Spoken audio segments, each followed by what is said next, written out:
Hey everyone, back with another video. So, I wasn't originally going to make a video today, but there's a big trade that happened in the NBA today. James Harden is going to the Brooklyn Nets, and a lot of other teams got involved in a move I really did not see coming at all.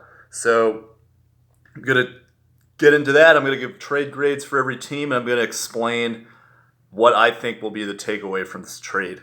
So, first of all, if you saw my video that I made yesterday, I basically talked about how, based on what's been going on with Kyrie Irving, the Nets need to decide whether or not they want to win a title or keep Kyrie Irving on their team, and making the case that they need to try to get him off the team if they really want to have any chance of being serious contenders. So that didn't necessarily age very well, because now that they have James Harden, they're arguably the best offensive team in the NBA, and they arguably have the best super team in the NBA too. So there is potential that they may try to go through and win a title with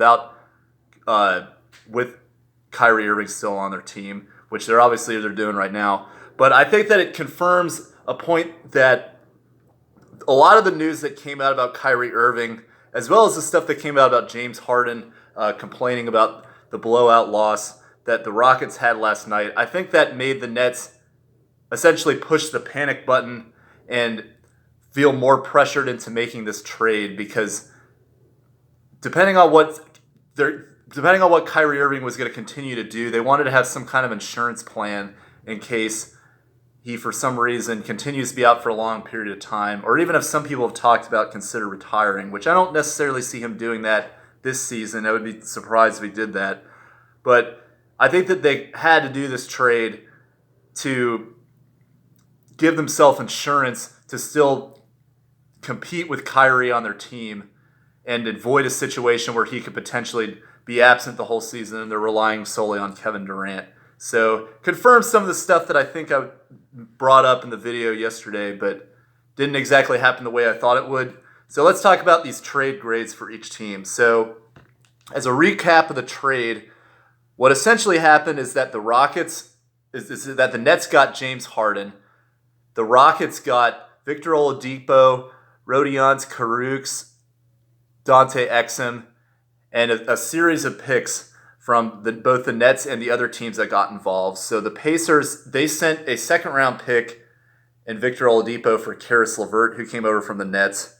And the Cavaliers got Jarrett Allen as well as Taurean Prince from the Nets in exchange for a first-round pick and Dante Exum, who went to the Rockets. So what does this grade mean for the teams involved? So, all right, so for the Nets, I'm going to give them a B in this trade. Kind of like I talked about, I think they had to make this trade if they wanted to. They wanted to make themselves true contenders to win a title, and especially if Kyrie Irving is out and you're starting around 500 this season, 6-6 record, you got to be aggressive at this time. And they took advantage of the opportunity to get James Harden. The only reason that I don't give it an A, though, is because I have serious questions about whether or not this lineup is actually going to work. First of all, you have three guys that are not exactly what I would call the most, I can't even think of the word, but they create drama in various forms or fashion. They always come up in the news for things that they say, things that they do, and none of them really display any true leadership qualities that I feel like is really important to not only bring your team together, but to create chemistry in the locker room. And I have a really hard time seeing how you can keep three players that all need the ball in order to be successful. Kevin Durant to a less extent, but especially between Kyrie Irving and James Harden, I have a hard time seeing how that's going to work, especially some of the things that both of them have said in the past about their role on the team. So I can't give them an A for that, because especially the guys that they lost their best defender, Jarrett Allen. They lost their best bench player, Karis LeVert. Taurean Prince is up and down, but he does provide some solid 3-and-D presence as well. So it's just, they really sacrificed a lot of depth, and especially their draft capital. If this were to go awry in any way, form, or fashion, it's could be a huge disaster. But still, you look at the turnaround this team has made over the last 3 years, where they were arguably in 2017, 2018, considered the worst situation in basketball with all their picks going to the Celtics. Now they have three of the best players in the NBA. It's quite the turnaround. I just don't think it's going to work, so that's why I give them a B. For the Rockets, I'm going to give the Rockets a D here. I thought about giving them a C, but I know a lot of people are praising the amount of picks that they've gotten for this, but these are all picks for teams that are generally expected to do well. And I know I might be contradicting myself a little bit, but the Nets, if this situation still goes south, more than likely they will still retain 2 or 3 of the players they currently have, Kevin Durant, Harden, or Kyrie. And if they do have one of those 3, I don't see this team being a lottery team, especially in the Eastern Conference that is generally top heavy right now. So if you're trading all these picks for a team that's not going to be in the lottery, then what value are you truly getting for James Harden if none of these are going to really accrue into lottery picks? And then the other pick they got is a Milwaukee's pick. It's not looking like that's going to be the case for Milwaukee either. And then pick swaps. I mean, it's really hard to tell, like, again, like how the Nets are going to be and how quickly they're going to fall apart, because it goes out to 2027. But if you retain at least one of these players, I don't see them being lottery picks. And then the other reason I've dropped them down to a D is that you could have had 2 players that would have, I think, been really helpful to the Rockets, in Karis LeVert and Jared Allen.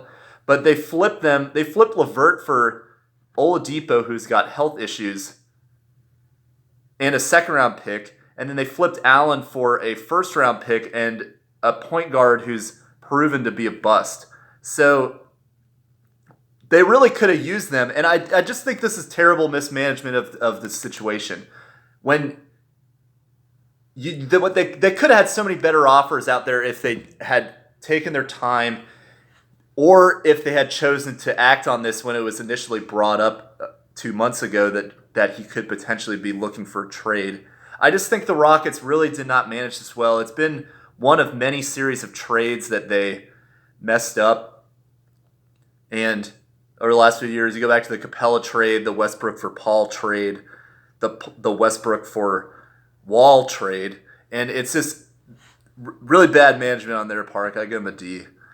Pacers and Cavs, I give them an A, and I don't really have enough time in this video to talk about it. I'm about to run out of minutes, but especially the Pacers, flipping Victor Oladipo, who is not only has got health issues, but he's an upcoming free agent, and you get LeVert on a cheap deal. LeVert is arguably a better player than Oladipo, and he's 2 years younger.